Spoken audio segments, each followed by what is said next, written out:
Martial Arts. I'm assisted today by fellow instructor Cooper Garland.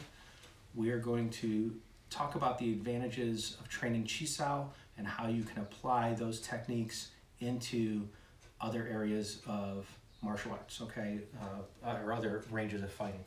So in my previous video, we talked about Dan Chi Sao, which was single arm Chi Sao, okay, and I was able to go through and develop some striking, counter hitting, and understanding that holding that structure protects my center line, right?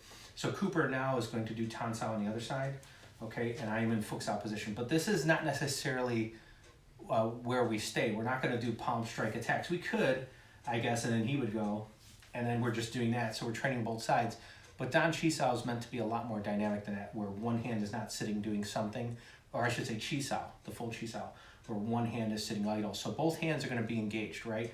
So first off, I turn my Bong Sao almost into like an offensive movement, and he just goes along for the ride and matches the energy. So if don't do anything, if I turn this and drill into his chest, it's not a valid technique to actually do something, but he doesn't want me to touch his chest. So when I rotate and do this drill, he meets the energy, and really it's also a counterattack to his Biyuji, okay?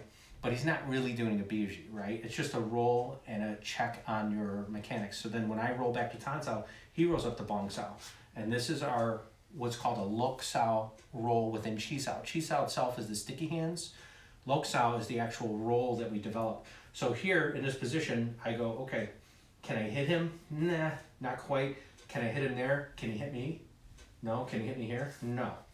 We're checking each other, our center line, because that's where the vitals, the most sensitive targets are at, okay?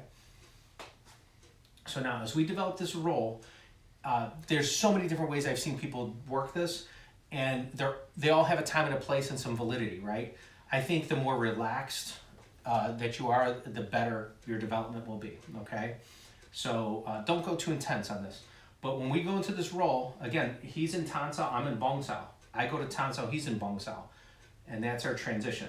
Now, I want to look for some basic traps. Everybody's done trapping from the bridged connection, right? So I'm going to develop that bridge within the roll and go here, Pak Sao, okay? One more time. I'll do this actually 3 times, okay? So when he rolls up in the Bong Sao, that's when I insert the Tan Sao on the outside, and I'll go Pak Sao Da. Just a way to develop this in flow, right? And last time, Pak Sao Da. Cooper's gonna do the same.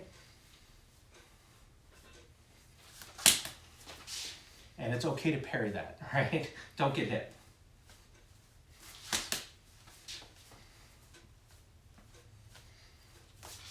Good. Now, that was my right hand punch. Now I'm gonna work the left hand punch or the left hand entry. So now when I'm up in my Bong Sao, that's when I insert Tan Sao here. And I go Pak Sao on that side, okay?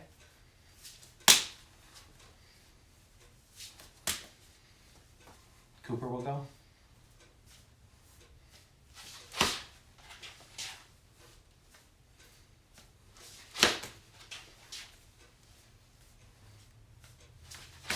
Good. Okay, so we got Pak Sao and Lap Sao on both sides. Now I'm going to do I got Pak Sao on both sides. So I'm going to do Lap Sao, okay?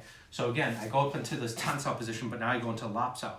There's a number of ways to deploy this hand. I prefer more of a straight punch method. You'll see some people do a Gua Choi method. They're both fine. The important part is that Cooper should have a defense, okay, or a defense to make sure he doesn't get hit from overzealous striking, okay? So I'll just do 3 times. Lap Sao. And number 3, Lap Sao. Now I'm going to, I'll let Cooper do it. So it's on the lead arm, or the right arm.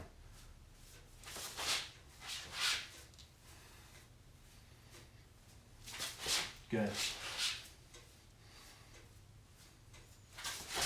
That's it, okay? So now I'm going to do it on the other hand, here. So you can see in my Bong Sao, I can rise up with the Bia Sao, or I can come up with a Tan Sao that converts into the Lap Sao. And I'll punch with that's the Lap Sao, that's the hit. So we say Lap Sao Da, that would be Chung Choi, okay? Coop likes Gua Choi, as you can see on the video, right? Okay, let me do 2 more. And Cooper can also develop what's called the Bong Sao deflection, just as a way to protect himself, but he also has his Wu Sao there in case that got through, and he would be able to protect with the other hand, okay? Coop, do 3.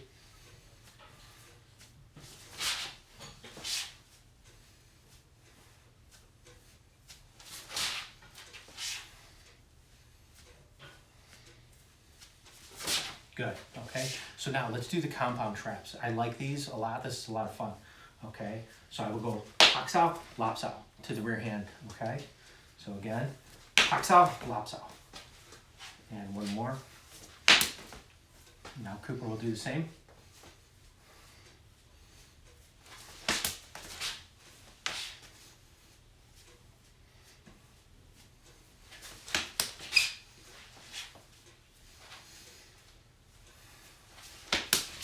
Good.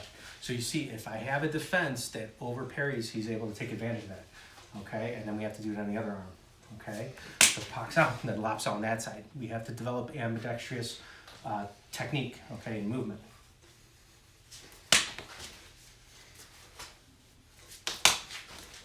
Okay.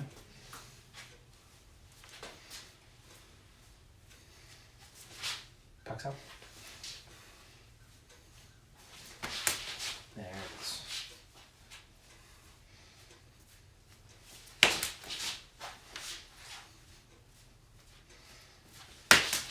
Good. So we have our Lok Sao, we have our Lop Sao, we have our Lok Sao to Lop Sao. Let's do Lop Sao to Lok Sao. And I like this one, and I think it's not developed enough by people, but I think, you know, as you see this drill, you can see some advantages. And then we'll talk about why we do this, right? Okay, so now I go Lop Sao. If he blocks and he builds a bridge, I just go Lok Sao direct. Very simple. That is if I meet the hand on the outside, right? So one more time, if I go Lop Sao and I connect to the outside, that just looks like a left-handed bridge. I can just immediately Lok Sao that. If he slaps to the inside, so I'm gonna give you two variables here. Okay, if he's a little bit late to the game, meaning that the hand is more here, and he slaps to the inside, I still do a Lok Sao. It's just I use a different, what's called a ball and socket movement, okay? So, as I go here, and I go Lop Sao, then he gives me that, okay? You can do the other one too, just to show the variable. So I go direct, very simple, okay? Cooper will do that, so Lop Sao first, and then Pak. That's it. Because he likes to come in with the back fist, there's really no choice. Come in more with the Chung Choi. Then I have a choice on the defense. I go here. Now, yes. You see the difference? Go ahead and do the same thing. I'll pick it up in real speed here. Okay. Yes, look at that. So he's able to pick that up nicely. Let's do it on the other side. Okay. So if I go Lop Sao, if I connect on the backhand, I go direct. Just trap the arm down. I'm trying to hit him. He blocks, remove the obstruction, and hit again. Okay. So I go here, again, outside, direct. Go to the inside. I go there. So you can see when he parries here, our arm recovers just like that, okay? Go ahead and you do it. I'll give you the two different energies so we can see Cooper do it as well. Okay, so he's going Lop Sao. So I go backhand there, it's Lok Sao direct. Very good. Okay. There we go. Now I did the ball and socket recovery. Okay. There it is, direct. Okay. So there's the trapping sequences that we have on. Now, what's the advantage of applying this to other martial arts? Sensitivity, okay? And a lot of it has to do with the connection of pre-touch, meaning that somebody's getting ready to put their hands on you and you see the arms coming out, that you're able to manipulate those arms, okay? However, most people don't understand the sensitivity. They will lock up once the hands touch, right? So when his arms come out, he will start to lock up, which helps me maneuver him better. He's like the human statue. And all I gotta do is I can move his whole body just by moving his arms, because he was expecting to just grab me and throw me up against a wall or whatever. And I go, no, I'm gonna start manipulating you. So having that sensitivity is very important. The clinch is another thing, and I've used this extensively. I won't say I have the best clinch in the world, but as I develop and I train with different levels, you know, I've trained with Muay Thai instructors, other Jeet Kune Do instructors, MMA instructors, and when we spar, we do clinch work, I find a high level of success applying more of a Chi Sao mindset than a real hard gripping like Muay Thai mindset. I use both, don't get me wrong, but I find this Chi Sao works really well. So when Cooper does like double head grab or something like that, and you're sitting there trying to create these different wedges, right? This is important here, okay?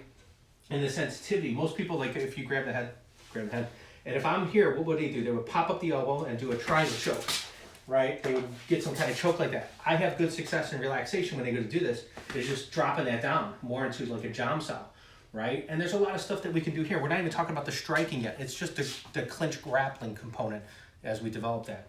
But it's also before we get there, right? Is if we're here, if he's a high, he's holding his guard really high, right? And I want to move in and I want to start grabbing the head, is he does like this, right? I'm sitting there and building that sensitivity immediately into that response, that I can read what he's trying to counter, go around it, and still get the grip that I wanted.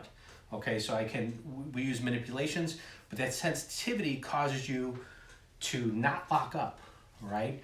If he's coming at me and I freak out, right? Just two-hand grab, I like this, just juts out, do something. And yeah, he just got me. Because I'm resisting, I don't know what to do, I don't have options. When you train something like Chi Sao, you get a lot of options, you understand how to hit that center line, but how to grab and manipulate too. So when we're inside here into this Chi Sao roll, right, I'm learning, can I come up and grab this? He can block that easily. He goes here, then I would go on the other side, then I would go here, right? I would just learn to play that chess game to be able to get the grip that I wanted based upon his sensitivity instead of locking up. So Chi Sao, I think, is highly beneficial. It does take a while to develop. It takes patience. It takes hours of dedication per session, okay? It's not something you do for 5 minutes and throw away.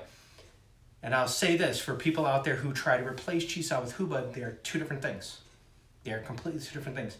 Hubud itself is more of a reference and entry drill, okay? As I'm sitting here, there's a reference point and I go entry. Can you get some sensitivity out of it? Absolutely, but it is by no means the same level as Chi Sao. Okay, and people that may say that, I'm not trying to disparage anybody's training methods.